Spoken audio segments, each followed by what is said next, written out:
Tagelsen her. Jo, vi kan lige udbringe en skål. Vi skal selv lige være med på den her. Skål. Skål.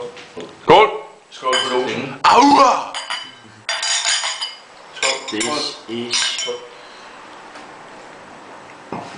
Ja. Ja. Simpelthen lige, nu starter jeg helt fra begyndelsen af. Vi skal have historien. Hvordan det første lås. Den første lås. Kom op og stå. I 860 før Kristi, eller efter Kristi fødsel,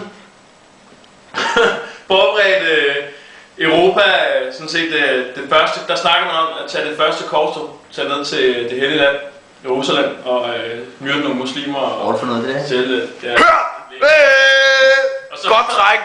Og så, men nu var det bare sådan, at hele Europa, de var i krig. Hvordan slap du ud af den, Jacob? Det er sådan noget stil, mand.